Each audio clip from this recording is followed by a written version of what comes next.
So what's up YouTube, and welcome back to Homebrew Subaru. In this episode, as you can kind of see from the thumbnail, I'm going to be doing a little lift to the back end of the Impreza. And I guess first thing is I've got the garage relatively cleaned up. I mean, there's still a bunch of tools and stuff to put away, but I'm going to be making more of a mess, so I didn't want to get too far with cleaning.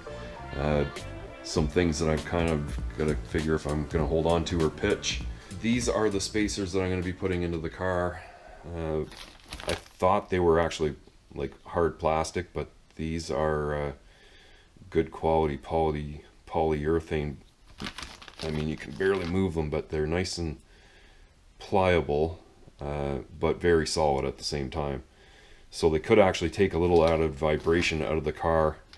They did come with longer studs to put into the mounts, because likely the threads won't come up far enough to get the nuts fully on.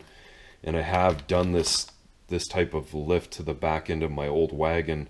When I put lowering springs into it, it was just sagging so much in the rear that I had to do a lift. In this car it's a little different. I'm just trying to match up some of the rear clearance with the front stock clearance because the wheel gap in the front is so much. And I'm glad that I held off buying the spacers. I wasn't sure putting the suspension in the car how high the rear suspension would be. I did suspect that it was going to need spacers to kind of have the look that I wanted to have. And actually after driving it and thinking about the weights that moved around, shifting a little bit of the weight back to the front might help a little bit of traction. Not that it needs it any. But the next thing is basically to pull in the car and kind of check out the wheel gaps and get an idea where it sits now. And then I'll probably, after I pull the struts, I may actually kind of show putting in the studs, maybe not, maybe it's not that big of a deal. And then afterwards we'll get an afterward look and stance of the car to see what it looks like. So I've got the car inside, but I actually got a little ahead of myself and already had the back end of the car jacked up. And when I put it back down, there was some extra gap at the rear, so I actually had to do some rolls back and forth to get the suspension to sit where it is. But over here in the front, you can see how much gap is in a stock Impreza. I mean, it's a lot. It's just a ton of clearance so that it can hit some severe bumps and not bottom out. But the rear, there's just not the same type of clearance in the rear. I'd like the spacing to appear a little bit more the same, and then get a little bit added clearance underneath the car just for snow driving, and the dips and bumps that are all over the roads and highways here. So this will give you a little better idea what the rear is like. I mean, it's not quite 3 of my fingers, but it's definitely over 2 of them. And adding the 20 mil, which is about 3/4 of an inch, should just bump it up a little bit. It's still not going to equal the front. There's still tons more gap in the front, but I think the appearance and functionality will be much better.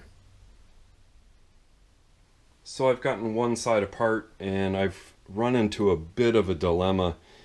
I've hammered out the old studs and just putting in the new ones into place here. You could see they're just basically loose. That spline isn't holding on to anything. I go to tighten this up and likely that's going to break free and just start spinning. So I'm going to have to tack them in place, and I was thinking, oh, it'd be easy enough just to put a little tack here on the top side, because the holes on the spacer, when it sits on there with all the studs sitting in place, it's the outer sides that actually have a little gap, and not going to hurt if I put a little weld in there. But I didn't actually realize before getting those out that this is actually in 2 pieces. And if I tack those from the top side and have all 3 of them in, and I go to start tightening this all together, if this isn't like really together beforehand, then the potential for the welds to crack may happen, and I don't want to be like pulling this thing in and out. So my next problem is, well, how am I going to clean up the inside of like that so that I can put a little bit of weld on there? It's just the paint I got to get rid of, and then even to dip the wire down into there to start welding it. I mean, man, So I don't know. I think I might have to go from the top side and just risk it. Just because I don't know. I don't want to be here all weekend. Just using that set of vice grips that I usually use when I'm welding, crimping those plates together, and then a welding glove to hold the stud exactly where I felt it should be. Running a tack on this side and kind of putting a V tack on each stud. I think that's gonna work just fine. So I'm gonna clean that up, give it a good spray of paint, and while it's drying, I can pull the other side out. This is the other side all assembled, ready to go back in the car. I have the left side, or the first one that I took out, already back in the car. The spacer really compresses as it gets tightened down, and I think what I'll do is after the weight of the car is back on the suspension, I'll go in and just make sure that those nuts are tight. I may actually leave the back of the rear seat out for the next week or so, just get a couple more drives on it and make sure that these stay torqued up. You should always, whenever you're using a spacer, you always want to make sure those things stay torqued. I'm all ready to get this back in the car, and then I'll get it sit back down on the ground. We'll see what kind of height change there is. Now here's the Impreza back down on the ground. I've already gone for a little drive just to settle the springs, because when I sat this thing back down, I could stick my whole fist in here, no problem. So after settling, I can definitely get the 3 fingers, not quite 4. It's exactly where I wanted it to be. This is definitely less wheel gap than what's in the front still, but it evens out the car a little bit more and gives me a lot more clearance in the rear. The right side still has a little bit more gap than the left. I'm sure it's got to settle a little bit more and it will sag. I've already gone ahead and tightened all the nuts up top, and I've definitely got to get some camber bolts so I can get rid of some of the positive camber that I've added here. Now that job did take me the better part of the day, just waiting for those melts to actually, the paint on them to dry, and kind of figuring out exactly what I had to do, and welding and whatnot.